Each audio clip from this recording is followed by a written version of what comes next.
The energy expenditure over the summer is the lowest of the entire year, and this runner will need to reduce the food intake to match reduced expenditure to prevent the excessive weight gain as body fat. If he doesn't, then he will likely gain unwanted weight and body fat. Some athletes, they create elaborate nutrition plans. Okay, the plan can be as simple or detailed as the athlete feels is necessary, but the fundamental issues are the same. For optimal training, for performance, and also for recovery, proper nutrition intake is very, very important. Changes in weight or body composition need to be appropriately timed, and good health should not be overlooked. Okay, this is the example as I mentioned just now. What is plyometric exercise? Plyometric exercise is actually a specialized type of athletic training that involves powerful and explosive movements, and these movements are preceded by rapid stretching of our muscles. Okay, so the muscles, they exert maximum force in a short time as possible, with the goal to increase the both speed and also power. For example, jump training, and this also orang kata plyometric exercise ni usually common used in martial art or high jumping. So these are all the example of the best 10 plyometric exercise, especially for martial arts and combat fighters. Bubble jump squats, okay, pilo push up, skipping or jumping rope, tuck jumps, okay, box jumps, okay, explosive step ups, or dia tak bergerak lah. So this is like lateral hoops or one leg hoops, and also mat wall crawls. So these are all the example of plyometric exercise. Finish on that part. Okay, now we look for the second essential important topic after training, nutrition, and the athlete is about the basic nutrition standard guidelines. Okay, this is the basic one. For our next class, for carbo, protein, fat, vitamins, minerals, we will focus on the specific guidelines and requirements. But this one, for the introduction, we just go for the basic one. Okay. We know that the DRI, dietary reference index, as you learn in your first year, is a standard used to assess and plan diet for individuals and groups. And this DRI expands, okay, and replaces what we call in Malaysia, we have RNI, and this DRI is a general term that includes 4 types of reference values. Kita tahu bahawa di bawah DRI, we have RDA or RNI, we have AI, adequate intake, we have EAR, estimated average requirements, and we also have UL or tolerable upper intake level. So, kalau dalam arti kata in our local athlete, okay, we usually the sports nutrition principles, we base on sound general nutrition principles. Use the MDG, our Malaysian Dietary Guidelines, 2010, our DRI or RNI 2017, and other meal planning systems. So throughout our class, after this, we are focusing on the intake of the energy, macronutrients and micronutrients based on the MDGs as well as based on the RNI 2017. And these requirements is actually can be modified to reflect the demands of training and competition.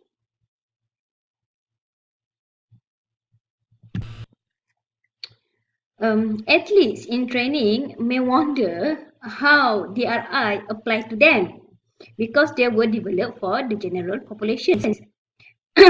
Since the goal of the DRI is to guard against both nutrient inadequacies and excesses, So athletes use the DRI to assess the adequacy of their current diet and to plan the nutritious diet. For example, the DRI is used to evaluate the athlete's vitamin intake even though there is some evidence that moderate to strenuous exercise may increase the need for some vitamins. The reason is that the DRI has built-in margin of safety that likely exceed the increased need associated with exercise. On the other hand, some of the DRI, such as the estimated energy requirement or the need for water and sodium intake, may not be appropriate to use with athletes in training because athletes' energy, fluid, and electrolyte needs may be greater than those the general population. So, in such cases, other standards and guidelines are used. Okay. But in our case, okay, we will look at the DRI or RNI lah. RNI is one of the reference values for DRI. And when RNI cannot be determined, okay, then AI will become the reference value for the DRI. Nanti kita akan tengok lah bagaimana we look at how much the energy needs by the athletes.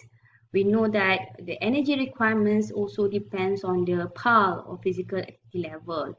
For example, if the person is very active, then we need 2 times the BMR, we need 2 times with 2.0, for example.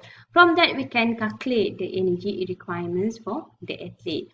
As well as we can say that protein also needs higher during exercise or during endurance exercise, endurance sports. So the needs of protein is higher compared to the normal people like us. But at certain cases also we will look at different references rather than an RNI where the need of the certain nutrient, whether it's a macro or micronutrient, there is a specific requirements for the athletes. So in the purpose of this lecture, we are going to look at first the RNI, the standard one, but in certain circumstances or in certain cases, we need to look at in other guidelines that have be specific recommended for the athletes. So the basic sports nutrition guideline, okay. We need that athletes need to understand the general nutrition principles, and the athlete also can fine-tune the nutritional intake to meet the individual demands of training. For example, kalau kita tengok energy, it's very important for the athletes. Usually, this energy adequate amount needed to support training and performance and also overall health. And for athletes, it's very important for them to have sufficient intake of energy because it can avoid the long-term energy deficit of excesses. One of the main nutrients that must be focused to have a good performance and also during the training is carbohydrates. Okay. For example, we know that the carbohydrate intake formulation is about 50 to 65% of total calorie. So this is example from the US recommendations for the athletes, dietary guidelines for the Americans. Maybe they thought that it's 3 to 12 gram carbohydrate per kilogram body weight per day. But in our cases, it's about 50 to 65% the requirements for the individual in Malaysia. So maybe if the athlete is very active and they need high energy consumption, then we will increase about 65% of the total energy intakes must come from carbohydrate. And this intake of carbohydrate, as I mentioned just now, it depends on sports, whether it's an endurance sports or it's a strength sport, and also it depends also in the type of training, and we know that also somehow the carbohydrates also depends on the gender and depends also on the carbohydrate loading. So towards dekat competition tu, maybe they have to reduce the carbohydrate intake compared to the awal-awal tu lah. we will look at after this the recommendations of the carbohydrates. And also the intake of carbohydrate is very important. Okay, as a nutritionist or dietitians, we need to plan a proper diet for our athlete. We have to ensure that the carbohydrate intake different between before, during, and after uh, the training. And this timing is very important. As well as go for protein. For protein, we know that for strength exercise, for strength athlete, they need a lot of protein requirement. And for example, kalau kita individu biasa, we need around 0.8 gram per kilogram of body weight. However, for the athlete, this is just the basic guideline. It's about like 1.2 to 1.7 gram per kilogram body weight. And again, it depends on the sport start, what kind of training they go to, and whether the desire of the athlete to increase or to maintain the skeletal muscle mass. And again, protein also same as the carbohydrate. It is very important, and we need to plan the protein intake, whether it's a before or during and after the training or competition. Fats. Okay, again, fats in terms of fats is also important, but the two important macronutrients is carbohydrate and protein. But fats are also important, where we know that the fat intake is must about 20 to 35% of total calories. And don't forget, not all these are micronutrients. Micronutrients also very important among the athletes. And of course, all the athletes must meet the GRI for all vitamins and minerals, and they must consume nutrient-dense food. Another nutrient is very important for the athlete is fluid. Okay, fluid sangat penting. Okay, we have to ensure that the athlete have balanced fluid intake with the fluid loss. Berapa banyak dia loss, berapa banyak intake fluid yang dia kena ambil to replace. Okay, and bila kita want to recommend the fluid intake to the athlete, we need to consider the athlete sweat rate, sama ada banyak perpuluh kadar perpuluhan the athletes, the humidity. For example, kalau lah you do the exercise dekat orang kata very hot season, and then we have to consider the intake of maybe different compared to the winter season, the temperature, the altitude.